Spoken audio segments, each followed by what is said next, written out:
It's Paul Hawksbee and Charlie Baker. We are live at the Box Park at Wembley ahead of England versus Denmark. Kick-off 5 o'clock. We'll be in Frankfurt from 4, but we've got all the build-up for you this afternoon. We've been joined by David Seaman already today, legendary England goalkeeper. We've got Steve Bruce joining us a little bit later on, Manchester United great. And joining us now, so one of my very favourite Spurs players of recent times, fantastic England player as well, is Ledley King. Ledley, good to see you. Afternoon, Ledley. Yeah, it's a great pleasure. I mean, we kicked off asking Dave about the first game, so I'm interested to get your thoughts on what you made of it. As a pro, I think you have a slightly calmer take on a performance than maybe we do as fans. Definitely. I think, looking at it from almost a player's point of view, I think there'll be a few nerves going into the first game, regardless of kind of how experienced you are as a player. And really, it's about getting them 3 points on the board. The performance wasn't great, wasn't one of the best, but as I say, 3 points is the most important thing, and we won't look back at that game at all. When we get to the final, or hopefully if we get that far, but. It's about putting the points on the board, and hopefully the performance improves today. Yeah, I mean, the guys will know that. They'll all know in the camp they would have come off and they would have had and they'll know that it wasn't their greatest ever performance. Yeah. But as you say, they'll look at the positives and say it was still 3 points. Well, especially the defenders. And the goalkeeper. Anytime you get a clean sheet, you're always going to take the positives from that. So it's important for Guehi to kind of come in and kind of cement his place in the team, come away with a clean sheet.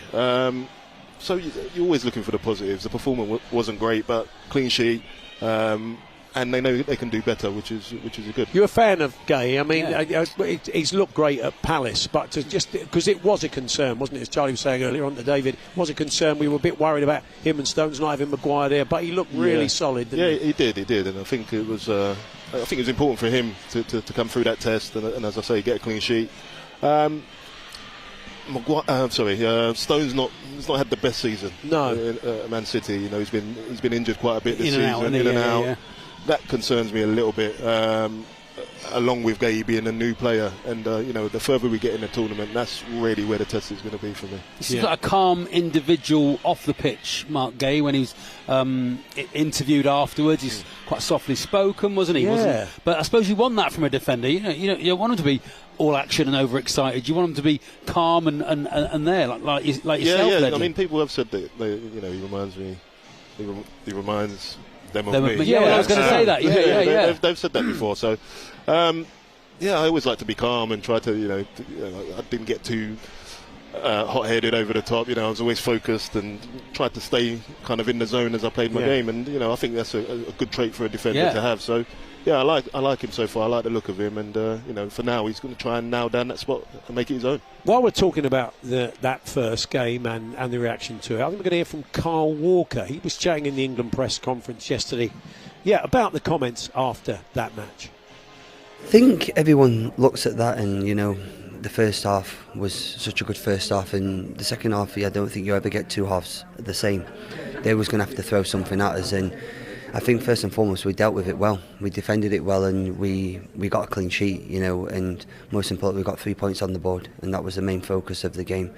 There's always going to be nerves and a little bit of tension running through your body because you want to do the country proud, but it's a victory at the end of the day. It's 3 points and we move on to this important game. There we are, Carl Walker talking about kind of more or less backing up what you were saying, Ledley. Really similar attitude inside the camp, isn't it? Yeah. As I said, I think the 3 points was, regardless of the performance, the 3 points was a must. Yeah, we've got that, and as I say, the performances that, individually and collectively, they all know that they can do better, and they get a chance to do that today. I think, if we can get a real positive performance today, I think that really lifts the spirit amongst the group and amongst the nation. Really, that what we all believe is that we have a team that's capable of winning it. Yeah. And now we're waiting to see a performance of that. We'd love to see Luke Shaw involved, but it looks like for the second game he's not going to be. Yeah. You know what it's like to have to manage an injury and hope you can come back and think, I'll be all right for the next game, and then doesn't feel quite right. I mean, it must be difficult for him because he's such a key player, and it is kind of feeding into what we're getting from Phil Foden at the moment, isn't it? Yeah, I think Luke Shaw's going to be an important part for us moving forward. Not so much the group stages, but the knockout stages. If we can get him back fit, I think he's going to be an important player. He's been there, done it. He's you know, for me, he doesn't seem like the type of player that needs to be. It needs everything kind of 100% for him. I think with his experience, the way he plays the game, I think he can come in even at 80, 90% and still do a really good job. I think him being left footer on left back is really important. I think he knows how to manage his game, and you know, as I say, the further we get in the tournament, I think he will be needed. It's difficult to manage, isn't it? Because, you know, he probably wants to play, and he probably feels that he can, but we don't want him breaking down after 10 minutes and then being out the tournament. A bit more of an explosive position, isn't it, as well? Yeah, left back. He's going to be expected to get up and down the channel. It is. You're right, and I suppose the one worry is when you're coming back, you just don't know. It's unexpected in terms of you know how your body's going to react, and it's not always the injury that you're coming back from. It's that happened to you in the Euros. Was it the World Cup? World Cup. Where you picked up another injury, secondary injury after the one you had. That was my problem for the last 5 years of my career, where I wasn't training. It was all muscle injuries. Sure. Breaking down with that, so that is a concern. But if we can kind of get him in at some point, whether it was the last group game, get him 20 minutes if we had that luxury, just to kind of bed him in, I think that would be a help. Because in-game minutes. Because it's, I mean, Foden apparently, Gareth Southgate was saying he was pleased with all the work he did. Apparently, he covered more distance than any other England player, which is not necessarily what you want from Phil Foden, is it? No, you don't want to be coming back. But I mean, it's great that he did it, and he put a shift in, and he was clearly told to do a job, and he did it perfectly. But maybe he didn't get the best out of him. As we said, having Kieran Trippier there, someone you know well, not naturally left-footed, has meant he's not going to overlap, and it makes Phil Foden a lot easier to pick up from the opposition's point of view, doesn't it? It does.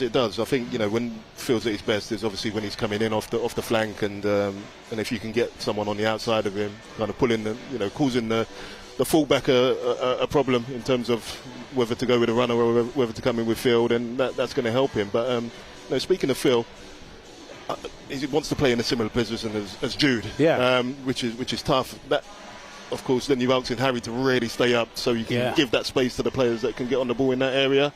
So I think we need to try and find that formula, whether Phil and Jude are our best options in terms of working together, or we're better off with someone with pace actually going on the outside. That's something we still need to see. You said to, Charlie, you said to Andy Goldstein and Benty when you were in the studio the other week that you were if you were going to either or, you'd probably go with Foden. I don't know how you feel now you've seen Jude play. Because I think initially I thought maybe pull Jude back a bit. Yeah. But I've come to the conclusion that he's too important in that role, and he's goal threat, what he is. Yeah. He's playing in top confidence at the moment, and you don't want to take that away from him. The goal that he scored the other day was a fantastic example of what he does, and he's arriving in the box, and how brave he was. Brave he was. So I don't think you can afford to lose that, and unfortunately that kind of, the next person you're looking at is Phil and how he fits into all this. Is that an ego thing, do you think? You just mentioned Harry Kane, you've got Phil Foden, you've got Jude Bellingham. Yep. 3, I'd say, world-class players. Trying to fit them all in the system. Yeah. And so it takes a big manager to drop one of those. Yeah, definitely. Players. I love Phil. I think he's terrific. But it's not always the best players that kind of fit into making the best team. Yeah. So that is something that we're going to see. I'm looking forward to seeing Phil today. I'm sure he'll be starting again. Absolutely, yeah. As I think he should. It wouldn't surprise me if he scores 2 today. Is that type of player. Point to prove. But we'll have a look at it after this game, I suppose, and see. Paul Hawksbee and Andy Jacobs, Monday to Friday afternoons 1 till 4 on AM, on DAB, via the talkSPORT app and on your smart speaker. talkSPORT.